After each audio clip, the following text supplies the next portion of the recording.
All right.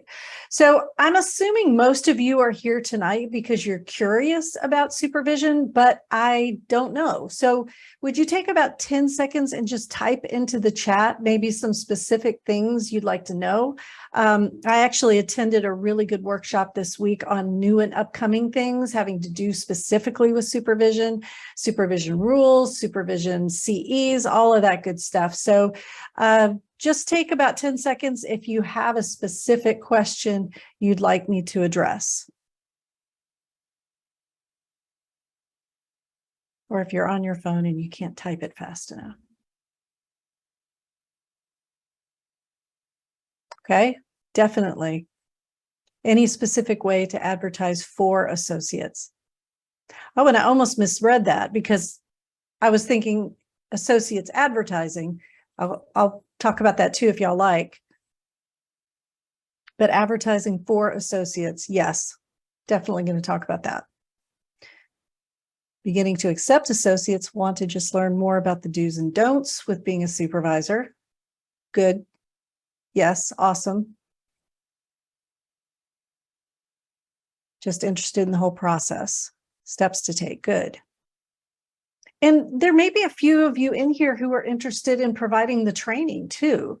I know a couple of years ago when they allowed anybody to teach the training, I actually had a course for that. I helped folks who wanted to do their own training kind of know what to cover and stuff like that. I don't do that anymore, but if that's something you're interested in, you might get a lot out of this tonight as well. Common ethical issues. Yep, definitely going to talk about that tonight, Rena. Eligible in February. How does the application process differ when getting the S? Well, it depends on what day it is, right? If it's a, BHEC, we're going to upload everything day, or if it's, I think in all seriousness, it's been the same process. So I'll talk about that. In Julietta, if I forget, you remind me, okay? Because that's not necessarily in my slide deck, but just, remind me about that. All right, so my plan for tonight is covering, the why. I want to know why you want to be a supervisor. I want to talk about the proven systems to be successful because we want this to be a dream and not a nightmare. I want to talk about the why and how, not where and how, why, and well, maybe I did mean where. We'll get to it and how it adds value. And then I'll take some Q&A and talk about common mistakes. Mona Lisa Bryant, that's awesome. You're going to take my 40-hour training by the end of the year, wanting to learn the paperwork side of things. Good call, because actually when I went to the virtual consultation group on Monday, that was something that was really hammered home by our guest speaker, attorney Ken Dalrymple, who talked again and again about paperwork. So yes, I will definitely go into that, especially when I'm talking about mistakes. So along the way, get your phones handy unless you're watching me on your phone. I use QR codes a lot in this presentation because I talk about this so much and I've made so many videos. I want you to be able to access if you want to dive deeper. So if it's a slide where I feel like I've talked about it more deeply on a YouTube video, I'm going to show you the QR codes. And everybody should be really good with QR codes after COVID, right? Because we had no menus during COVID. Everybody had to learn how to read a QR code menu. So when you see the QR code, it just means there's another resource. You can dive a little deeper and I'll still answer your questions. It's just sometimes I thought, it'd be good to know that if it's beyond the scope of what I'm going to talk about tonight, although y'all know me, I will talk about anything. So just keep me honest and keep me on time. So number one, talking about what's your passion. And this is a QR code for a video that I did not long ago about why to do anything as a counselor. So finding your passion is a lot of us do this with our clients, right? So what do you want to be when you grow up? And asking adults this at those life cycle stages, those transitions. I know when I became a counselor, I wanted to dive into a profession that really made me happy. I'd gotten a lot out of. When I made the leap into private practice, it was I was an orchestra teacher. And I remember telling my husband, the bow grip hasn't changed in 500 years. I've taught this bow grip. I'm actually doing it backwards right now. Like, I can do it with either hand. I can teach you how to hold a bow for a violin, a viola, a cello, and a bass without even thinking about it. I was bored. So maybe that's where you are right now with your counseling. Maybe you're getting bored. Maybe a lot of you feel like it's the next logical step. In a lot of professions, it's like, okay, you've done a great job. Now I'm going to promote you to manager. Okay, you were a manager. Now I'm going to make you a supervisor. Now I'm going to make you a CEO or a COO. There seems to be a logical ladder of progression. Not so much in our profession. Supervision, and I'm not trying to talk you out of it, I promise, but a supervision done the wrong way is kind of like a lateral move in corporate America. Or sometimes I think of it like, promotion in the Army. It's like, okay, my husband gets this promotion. It's like, well, it's not a lot of pay increase, but a ton more responsibility. So there's that, right? So I will talk about the value that it adds to your business and your life, because I think that's important to understand, because it is such a huge step and it does impact everything else.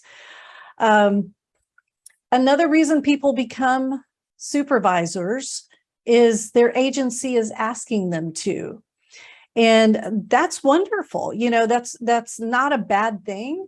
But so here's the big but in that, right? Because it's increasing liability on your license. This is something to really dig a little bit more deeper into, because how much autonomy are you really going to have with your agency? What are they going to expect from you?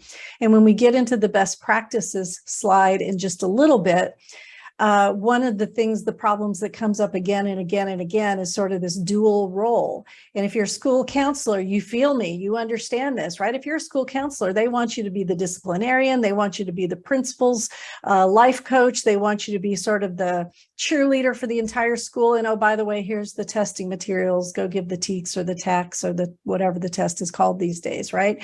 So when your agency invites you, i.e. pays for you to take a supervisor training, it's really, really important that you understand why that's happening. Another reason people become supervisors, and I think this is important, is they want to grow. They want to get bigger.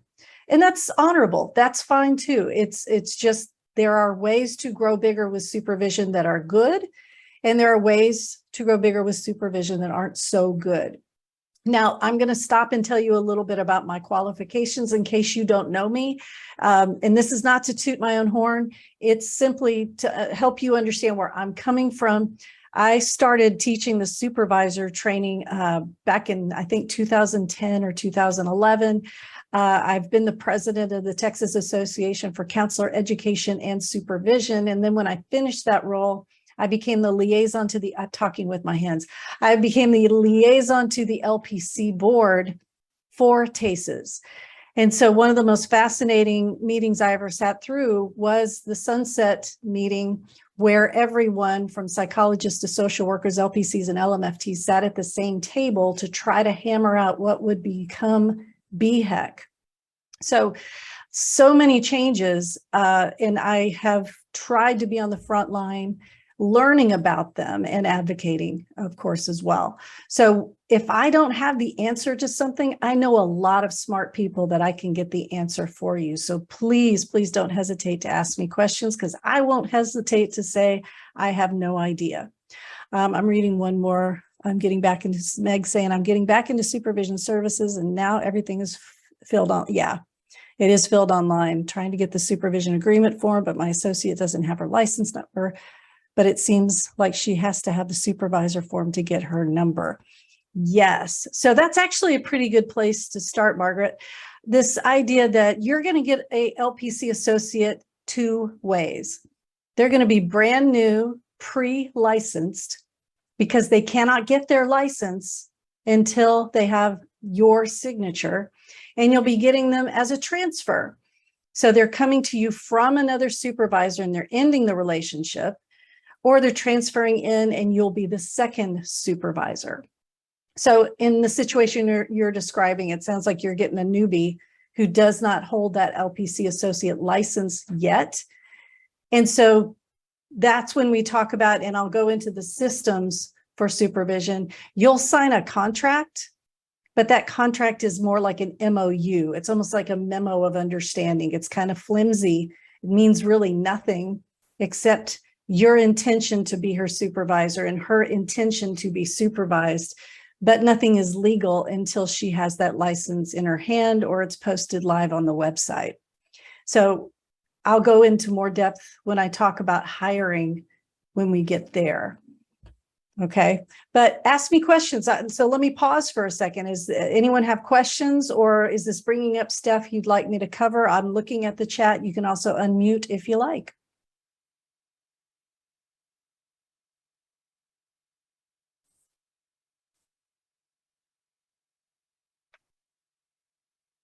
Right, and it's not even, you don't submit it, she does. Yep. How does she submit it without the number? Well, she's going to have to take her NCE. She did. She took that, so they're sending that score. The NCE is company is sending that score. She's got to get her packet together, and one of the items in that packet is the supervisor agreement form, that state form, and with her application and her fees.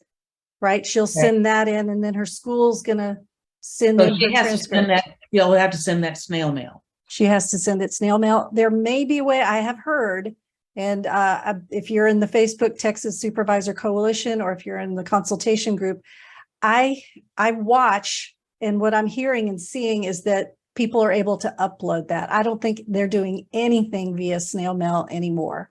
Everything is uploaded. So she has to get a scanner or use her camera phone, listen to me, use her phone function to get that stuff uploaded, because she has to create her own account in the BHEC system.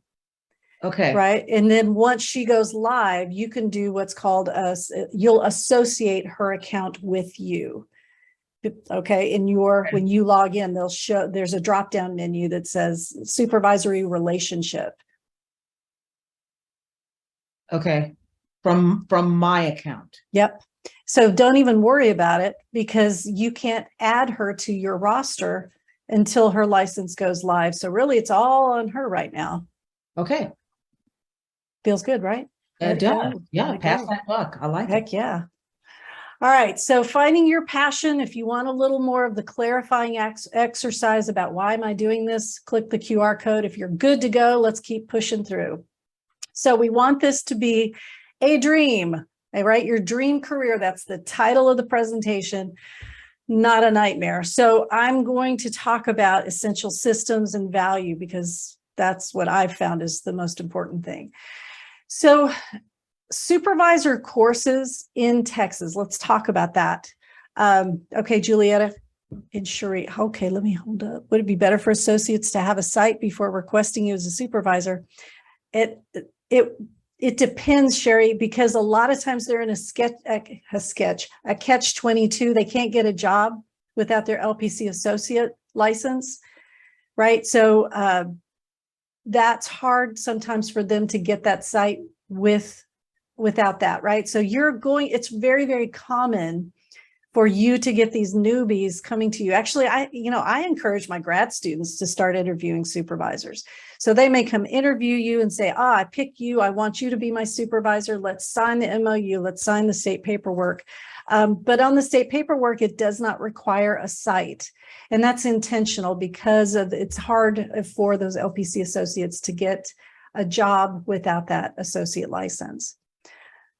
All right, Julietta says, another question: ethical issues and considerations for having an LPC associate you supervise in your private practice seeing clients. Ooh, definitely going to talk about that, because the world has changed since we were supervising supervisee. It's a new world. So, and maybe it was always like this, but I've learned a lot. So, and there's some issues with hiring that TWC and the IRS have really started cracking down on. So we'll talk about ethical and legal. So with a supervisor training course, in Texas, the LPC course, the 37 hours have to be the same, right? That's why you see a lot of homogeneity among these courses, because it's 12, 12, and 9. So do the math for me. Is that 33 or 37? 33. So you have some hours left over. And usually this is where a supervisor training instructor, they'll put their thumbprint on it. So you might go to a supervisor training that's solution focused, or you might go to a supervisor training that's narrative in nature or postmodern, or one that's more focused on one aspect. But if you are getting the LPC supervisor designation, you can go to the BHEC website, download the consolidated rulebook for LPC, and you can see exactly what it is that supervisor has to cover. It's not just 12 hours of ethics, right? It has to be a certain number of hours of certain topics. And so always be sure that you understand what your course provider is providing you. You want to see it in a syllabus. You want to see it somewhere. So not all trainings are created equal. What I have learned is important. And you guys have probably heard my story. I had to learn the hard way because I had a supervisee complain against me when I fired him. And so from this firing was birthed this idea of these essential systems. And of course, number one is vetting them and hiring them. Number two is what I call the shuns, right? It's from my days as a Sesame Street watching kiddo, there was always the shun, shun, shun, TION, and learning words that ended with shun. So I've got these systems that end in shun. And then of course the contract, which the supervisor training is supposed to have one, teach one, but there's really nothing in there that says what should be in there, which is wonderful if you're a course provider, because we're just like, okay, what do we have to go on? Well, we have to go on what we've learned from the complaints hearings, from what's going on with the rules and the rule changes, and what is going to really negatively impact the supervisory relationship. The number one thing you guys want to avoid is your supervisee keeping secrets from you,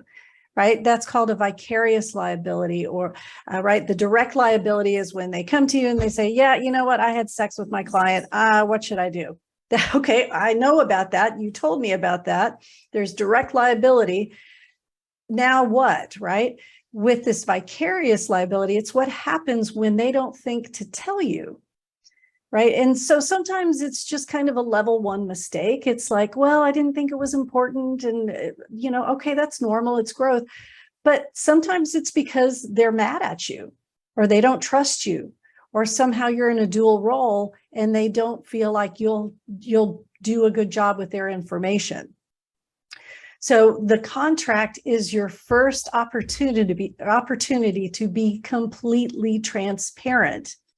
So in other words, no legalese, no big fancy $1 million words. We want this to be bullet points, very clear and malleable. We want it to be changeable, but I'm getting ahead of myself. So the essential systems you should look for in a supervisor training, and I'm trying to help you do apples to apples, right? Oranges to orange.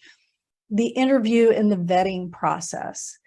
Now, coming from a space where I realized one day we are literally interviewing the best interviewers on the planet, right? What is a grad student in counseling learning how to do? They're learning how to lean forward, give you eye contact, say, tell me more, right there. They are literally going to be the best interviewers you will ever interview. So saying that that's going to be the end all be all for your vetting process may not be the best idea. There are lots of ways to vet your new LPC associate, or your new, let's say it's that, like what Margaret was talking about, it's someone who's not even an LPC associate yet. They are a grad student and they're coming to you just green as can be. Well, pull their transcript.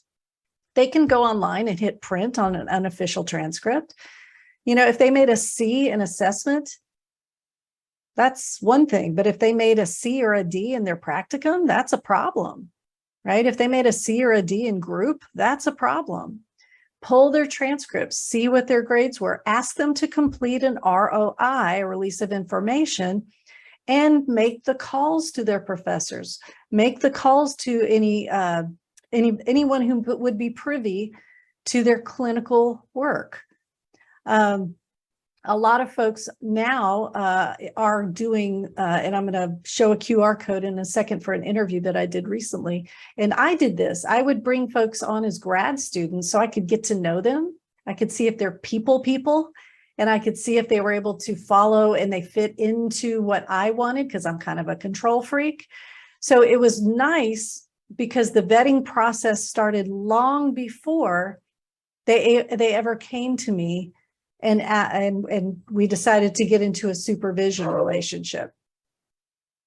So, I think somebody's at my front door.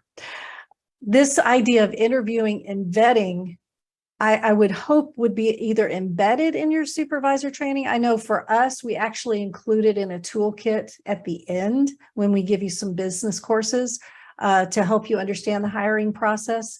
But it is moving from the interview to the contract is sort of like, peas and carrots, right? You're going to be interviewing someone while you're talking them through the contract. I would love it if you had both of those pieces of paper in front of you. So the contract is going to be, this is how often supervision happens. As I mentioned, the consultation group, the virtual consultation group on Monday, Kenda said basically to the effect, if you're really married, you supervisor are married to the idea of having group supervision at Saturday morning at 9 a.m. once a month, and you expect every single one of your supervisees to be there, put it in the contract. Be transparent about that. Don't ding them later. Don't fuss at them later or remediate them later if it wasn't in your contract. If you want to change something in your contract, treat it like a consent or a release, consent for treatment with your clients. If you're thinking about it, put it in the contract, have a meeting, have everybody who you supervise sit down so everybody understands what's changing. Your contract isn't that, let me say, I want to say this the right way.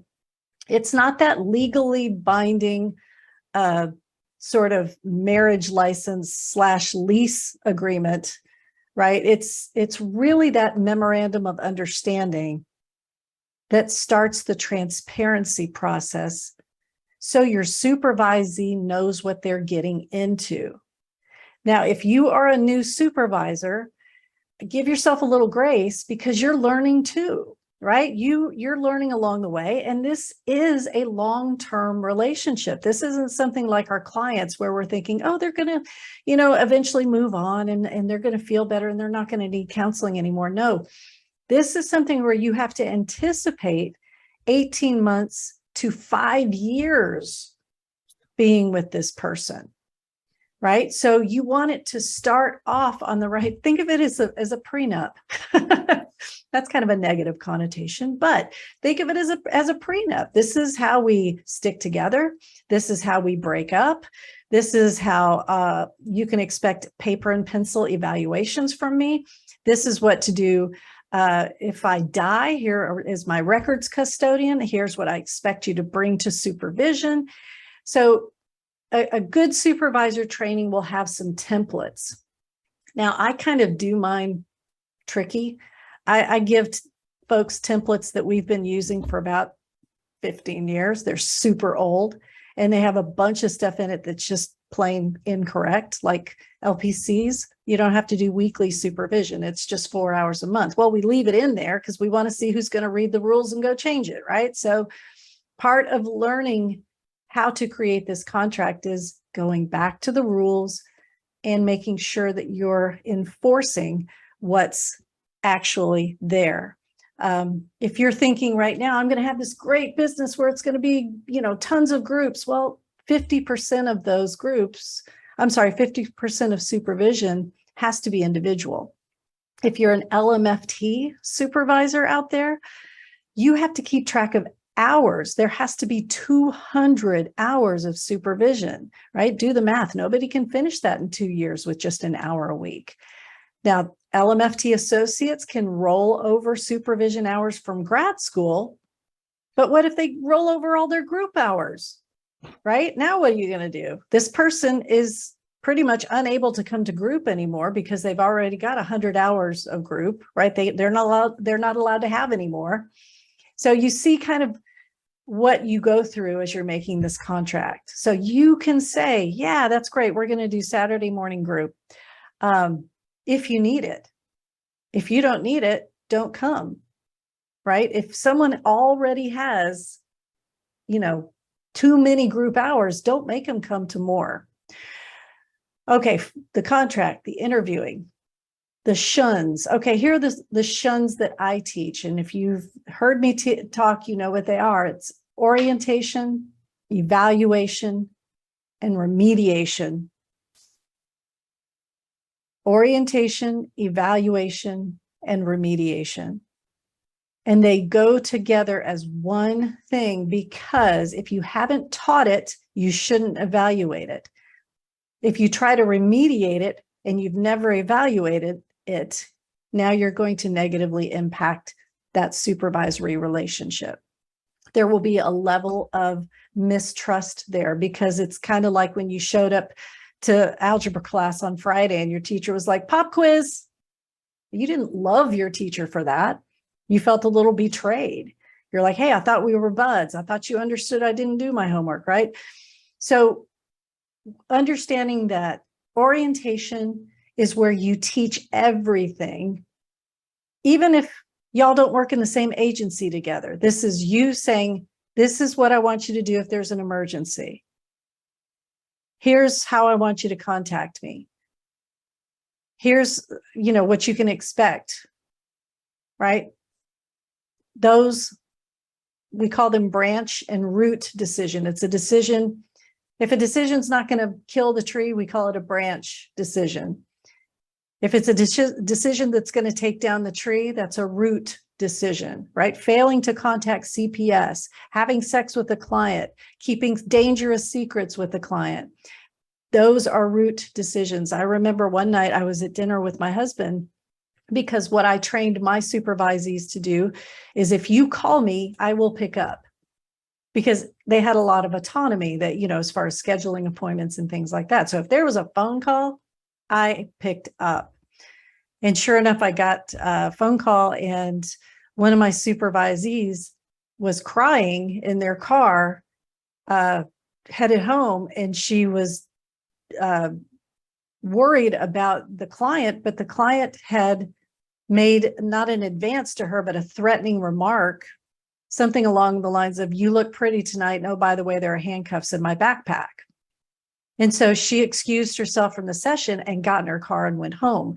That's what I had taught them to do. I had taught my supervisees, I don't care what agency you work for, your safety comes first. If you don't feel comfortable, and my supervisees didn't abuse that. If they had a situation where they didn't feel safe, they knew if they called me, I'd pick up, and I was always going to have their back for their safety. So orientation, evaluation.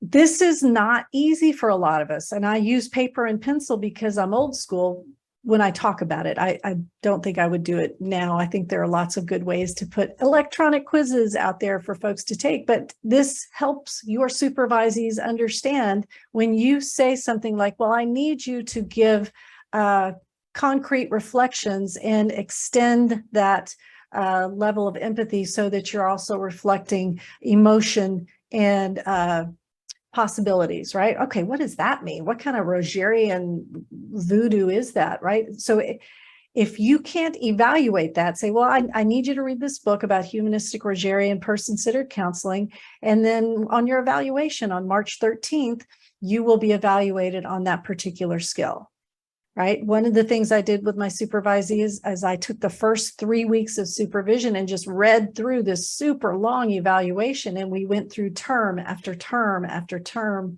so that they understood what I meant when I said reflection, right? because they may have been taught something completely different.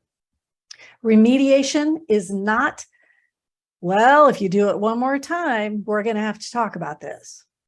Remediation is a piece of paper with specific, measurable, attainable, trackable things your supervisee must do, or else.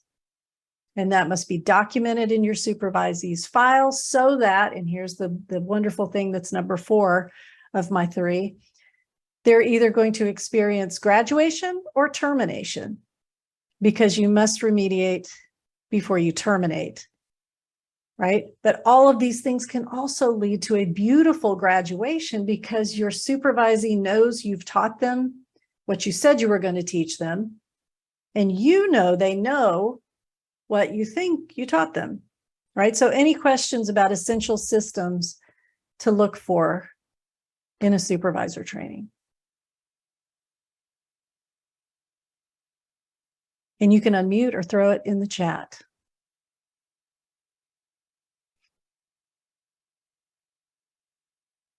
Everybody getting their dream career? Is it feeling dreamy or nightmare-y? I want dreamy. I want supervisors. I'm trying to pump you up. Come on, we gotta get you into supervisor land. All right. Adding value, we've got another QR code here. This QR code is to an interview that I did with Amanda Esquivel, who owns a practice called Room for Change in the Dallas-Fort Worth area, who used supervision to grow her multi-location, multi-specialty practice. And we talked about that a lot in my interview with her, about that hiring process. And she talks about things that she loves about it and things she would do differently. Bringing on, I think she said something like, when you do that, you really have to play the long game. You really have to have this idea. It's going to take some time. So if you're interested in that vetting process, hiring grad students, growing them into your colleague, this is a really good interview to listen to, because she has done, that growing the practice with associates, and she's done it the right way. So let's talk about that adding value piece, because really that's why I want you to become a supervisor, not only to fill the gaps in rural Texas where we are missing providers, we don't have them, and supervisors help to get that gap filled. I wanted to add value to your life. So when we look at your skill set, supervision is not counseling. One of the things I make folks do in my supervisor training is they have to do a role play. And one of the things that I comment that I make again and again and again with this role play is, I can't tell what your supervision theory is. I can't tell what your supervision theory is. Yes, folks, there are supervision theories. There are, a CBT supervision, a humanistic or person-centered supervision. There's a psychodynamic supervision. There's a way to talk to your supervisee that is theory-based and grows them developmentally from developmental level 1, 2, 3, and beyond. So counseling is one skill set. Now, it is part of what we do as a supervisor. You definitely put on your counseling hat every once in a while. I had supervisees that would come in and I'd say, okay, are you okay today? And it'd be like, my husband and I got in a fight, or my wife and I aren't getting along. And so you stop and you process and you say, okay, what's going on? And of course, you don't want to do that week after week, but counseling is definitely one of our skill sets. But being a supervisor also requires you have to be a boss. I put 3 hats: paperwork, boss, marriage. So I put down some words here to kind of help me remember this. If you aren't a boss, if you've never, and this is one of the questions I ask, if you have never been the boss of another grown-up, or if you have never had to evaluate another grown-up, supervision is going to be a little challenging, right? So becoming a supervisor, I don't teach you how to be a boss in the 40-hour training. I have some business courses that come with the course once you graduate, but I can't give you the skill set of being a boss. It will definitely turn you into a boss, though, once you become a supervisor. And I should say, when you start supervising. Of course, your impact, right? If you're seeing 10 clients a week and you bring on 2 supervisees who see 20 clients a week, your influence just grew by 40 people. I mean, that's pretty amazing. If you decided to help a supervisee out in rural West Texas, you have done an amazing thing. You have helped family after family after family who will never know you. They'll be aware of you because your supervisee has to put your name whenever they advertise you or themselves, right? So your impact will definitely grow. But let's talk about income. Supervision can add to your income. And I just got a text today from one of my graders. She's a graduate student, and she said, oh my gosh, this person wants to charge me $175 an hour for supervision. I was like, whoa, yeah, that's a little steep, you know, and you can do that. You can absolutely ask for your going rate as a clinician. It's tough because these supervisees are carrying student loans. They don't have jobs yet. It's, you know, you're basically going to be a car payment for them for the next 18 months to 5 years. So it's interesting. I wish I could. Yeah, Amanda, you know, because for instance, I live on the edge of Lampasas and Coryell counties. So I can guarantee you the rate isn't the same as when I live near Harris County and Montgomery County, right? It's just going to be like your going rate for any service. It's going to depend on, you know, your purpose, kind of going back to slide number 2, your why. And I don't expect you to give away supervision. I don't believe people value things that including counseling, but that's another soapbox. But I would ask around. Once you get established as a supervisor, you could ask in the Texas Supervisor Coalition, you know, ask someone to DM you and just say, hey, can we talk about rates? People are happy to do that because there really is no firm thing. You know, you just have to decide what you want to charge. Now, one way that you can make up your hourly rate is with triadic supervision. Again, this would go in your contract. If you said, look, I'm going to charge you $50 an hour for individual supervision, but I only do triadic individual supervision. What that means is your supervisee can come with another person. So that's 2, and it counts as 1, right? So that's reasonable. Also, if you're planning on training your associate in business, right? If they're an associate that is interested in being self-employed, for those of you who don't know, LPC associates are allowed now to be self-employed and take money from clients. So if you want to offer that as a business, I encourage you to do so, or as part of your supervision. You are entirely within your rights as a supervisor to charge more, to ask them to come to more supervision.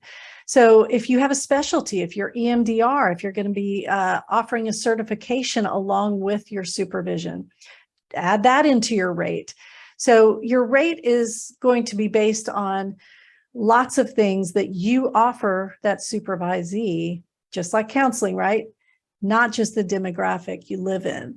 So what I would hesitate to endorse, especially for new supervisors, is having lots and lots of supervisees to add that other stream of income, right? Because at the beginning, you're just going to be trying to make sure you've got all the paperwork straight. You're going to just, okay, you know, keeping clients straight, making sure that everybody's on the right track. I wish I could tell you that everybody just comes to you as a level 1 and they all kind of move along together, but they don't. They're like popcorn, right? You'll have one that speeds through in 18 months. You'll have one that's kind of taking their time, you know, and they're on a 3 to 5 year track. So you'll look at your group room sometimes and be like, oh my gosh, I've got 2 level 1s, 3 level 2s, and 1 level 3. So it's a lot to manage. So give yourself some time before you look at supervision, just the quantity of supervisees as part of your money-making venture. Now, what Amanda did and what I did at one time, and I pulled back from that, I had a nonprofit called Ann's Place.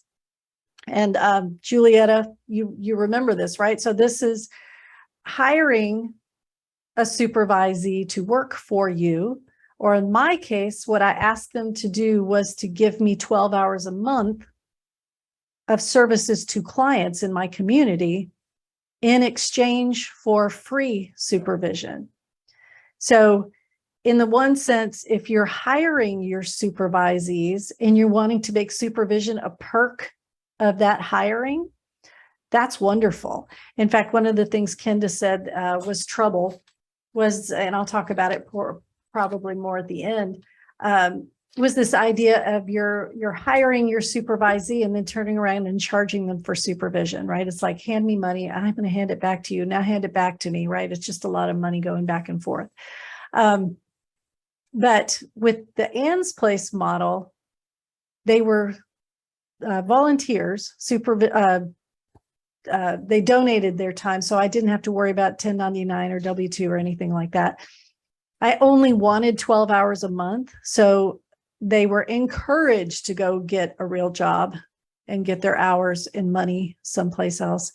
And what happened with me, because Ann's Place was based on a sliding fee scale, I was making anywhere from their 12 hours a week, anywhere from $60 to $80 times 3, $180 to $240 a week from their work seeing clients. So that was a better stream of income than trying to get my supervisees to just pay me weekly at maybe half of my hourly rate. So the way Amanda does it, she hires her supervisees as W-2 employees. Now here's, and well, you know what, I'm going to hold off on that because I do get to problems in a second. In fact, I do on the next slide. So here are the problems. I like that tattoo. Can you guys tell what the problem is? Can you read it? This is a joke in our family. We're tattoo people in my family, so we're always saying no regrets. So one of the common mistakes is, I'll just highlight it before we jump in, misclassifying hired associates. If you're going to hire your supervisees to work for you, wonderful, amazing. You're going to fill those gaps in West Texas and rural Texas and our underserved areas. But you must realize that when you hire your LPC associate, you control their work. You're their supervisor. Now, that's different if they go work down the street. You're still their supervisor, but you're not necessarily controlling their work. And TWC, Texas Workforce Commission, and the IRS might prove me wrong on that. But right now, what I'm seeing and hearing are audits based on the misclassification. In fact, I just saw one today. The attorney Laurel Clement, who's posts a lot on Facebook, talked about a huge case that just went down. It was like $82,000 in fines, not with a counselor, it was another business, but it really came down to misclassifying these hired hands working in whatever that was. So for you, if you're going to hire your associates, go for it, but do it as, hire them as W-2 employees. It's super easy to do. There are systems, I know in my groups online, they talk about something called Gusto. That's a good system. There are systems that'll calculate all that payroll tax, and it's good. Because if you misclassify them, the government's going to say, oh, by the way, you owe us $10,000 in back taxes, and you don't want that. So that is a common mistake, though, is hiring your own supervisees as 1099 when they're not. And it's easy to find that information too. Just Google IRS 1099 classifications. This beautiful little chart pops up with these bullet points that are non-negotiable. Like if they don't meet all of those bullet points, then they need to go over to the W-2 land.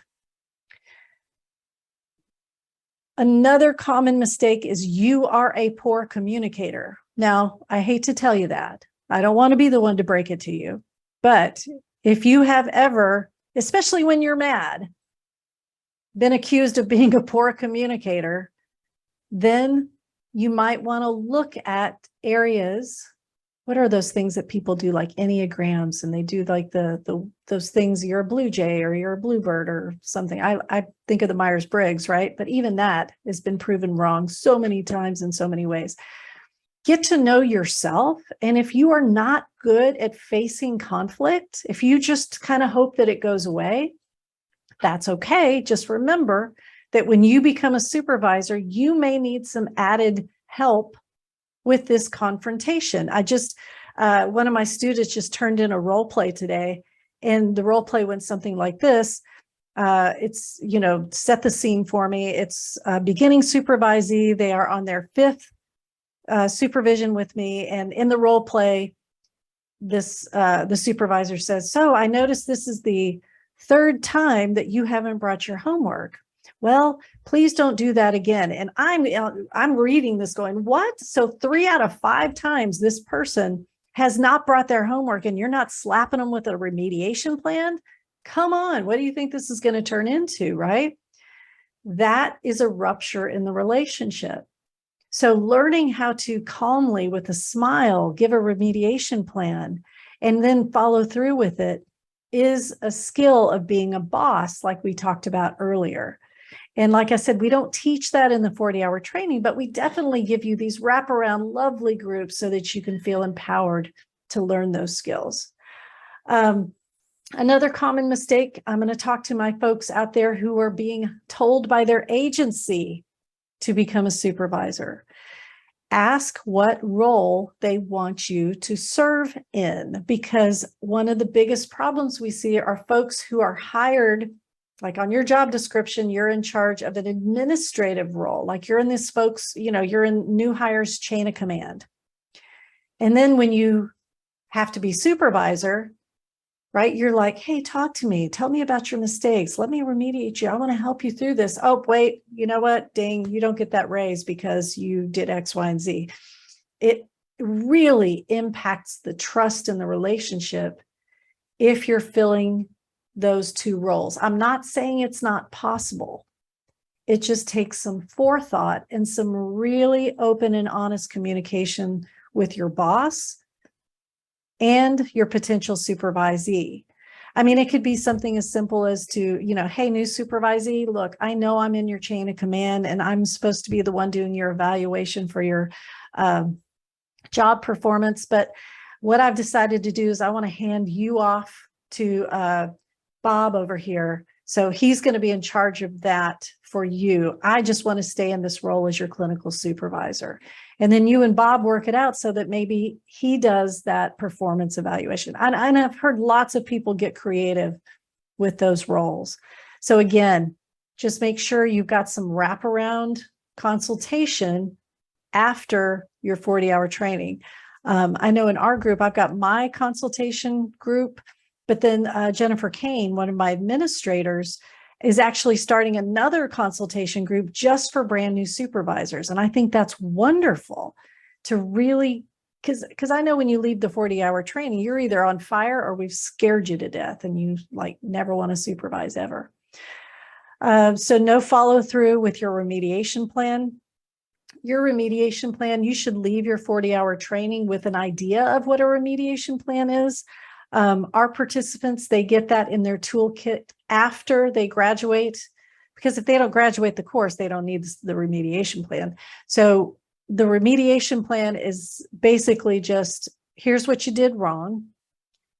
Here are the 3 things I need you to do. I need you to go get a CE in ethics. I need you to write a paper on communication and HIPAA. And then I need you to,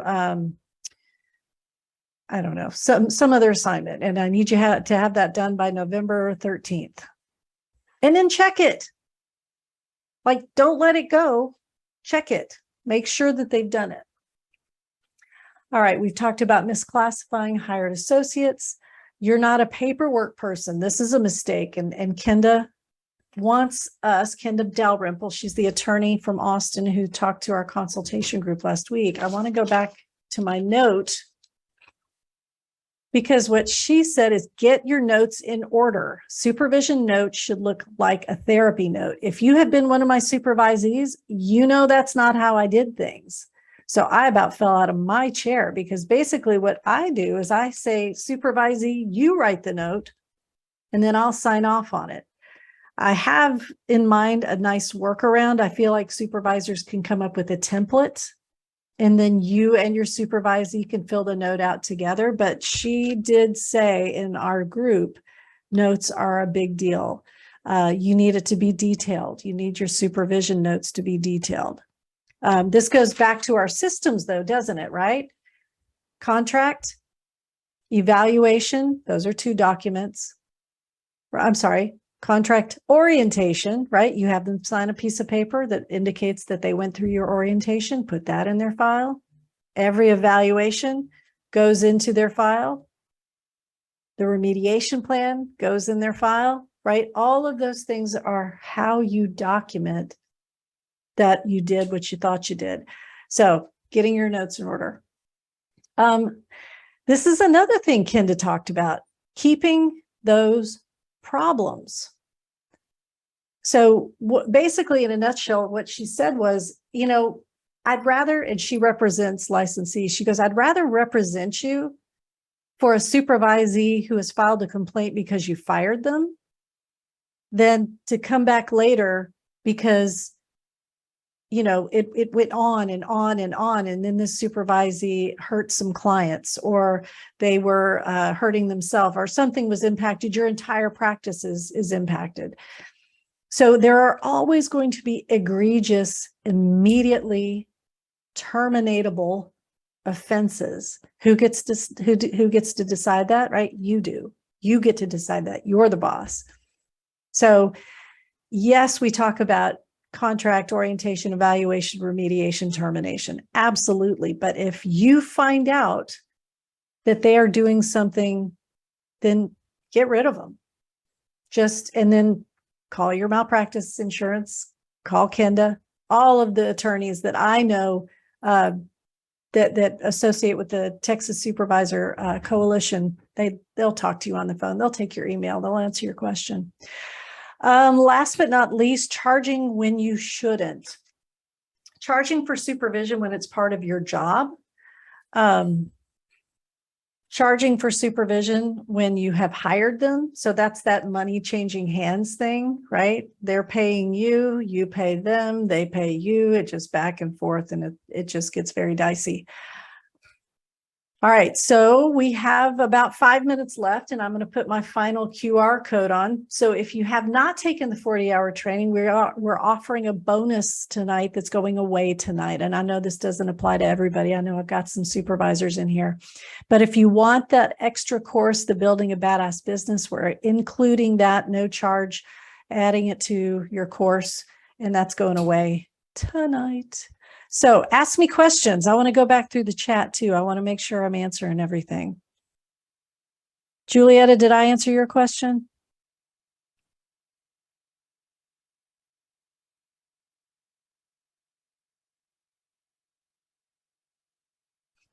Okay, good. All right, I am going to stop the recording, and then those of you who are scared to unmute, please feel free to unmute. Here I go. First, I'll stop the share, and then I'll stop